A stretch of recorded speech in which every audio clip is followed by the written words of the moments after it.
Ariel Helwani post-fight at UFC 130 alongside Brian Stann, who defeated George Santiago tonight. And Brian, congratulations on a huge win for you. First and foremost, after the fight, it seemed like you got a little emotional. Can you describe how you're feeling right now about the win?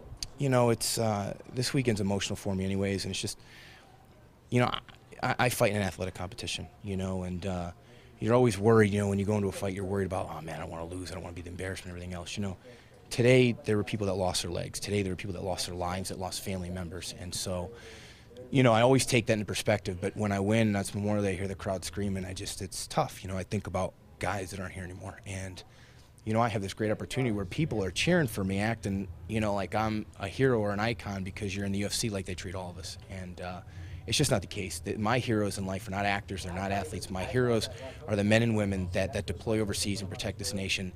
They have a level of responsibility bestowed on their shoulders like we can't fathom, and I love them so much. But, that emotion was just for people that I miss, Obviously, you don't know this because you were in the moment, but on television, what the fans saw was you kneeling down, and it looked like you were emotional, and then there was just the crowd chanting USA. That's a moment I think a lot of fans will never forget, especially considering all those factors you talked about. Could you hear them right then and there that they were chanting USA and really giving respect to you and all those men and women? I heard it at the end, and I was just really pleased because I know there's a lot of Marines I served with in the crowd. Portions of SEAL Team 6 are in the crowd. Marcus Luttrell's in the crowd. So, and I know how many veterans watch. I know how many of our active duty watch these fights, and they know that the crowd was honoring them, and I think that's awesome. Hopefully, all the men and women that are deployed overseas right now watching on AFN heard that.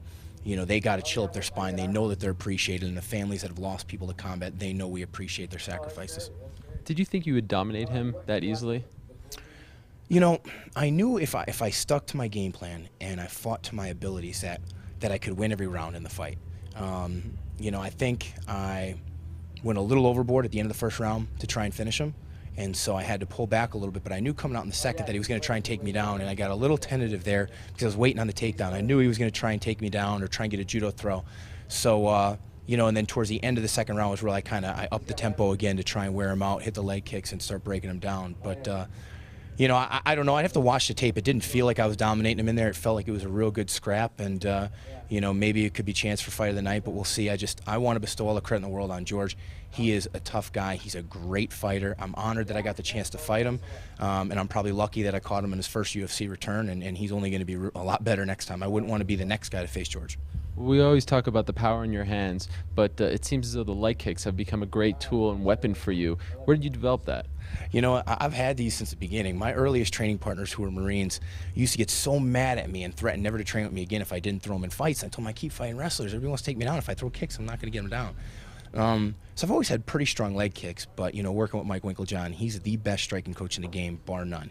He's responsible for so many knockouts where a guy wasn't even supposed to come close. Rashad over Chuck, the Keith Jardine beat Chuck Liddell, Carlos Conacano, Dan Hardy, me beating Lieben tonight, and he's really developed that and helped me with that a lot.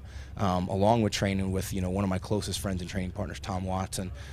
Me and him have really pushed each other these last two fights and made each other that much better because we basically live in the gym and the coaches have to kick us out.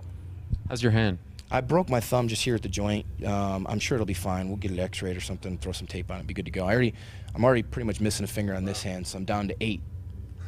At which point did you break it, do you think? It's in the first round during ground and pound when I looped over and I hit here on his head and felt it go. And, when you're in there, in all honesty, you don't care. You feel everything in the morning, though.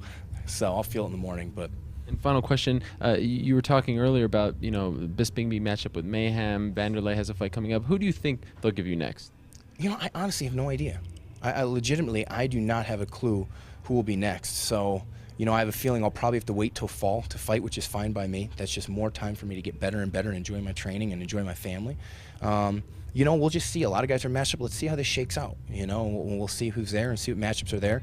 I know the holes in my game. I know that I'm still about 2 years from you guys seeing the best Brian Stann yet, and that's encouraging to me to know that I still have areas where I'm going to get better. I'm still scratching the surface in some areas and getting better, and I'm excited to do that.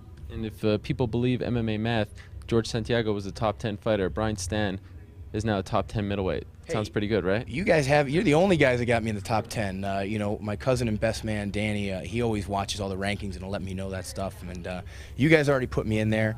I would imagine, I hope, that was a goal for 2011 to get in the top 10. I would think that I'm there now. But that stuff doesn't matter. I'm getting great fights. I have an amazing opportunity to fight in the UFC, which a lot of people dream of. And I'm just grateful that I can do it and leverage the notoriety for a good cause. And that's what's important to me, what I'm passionate about, and that's getting veterans jobs. Thank you and congratulations. Thanks, guys. I really appreciate all the support.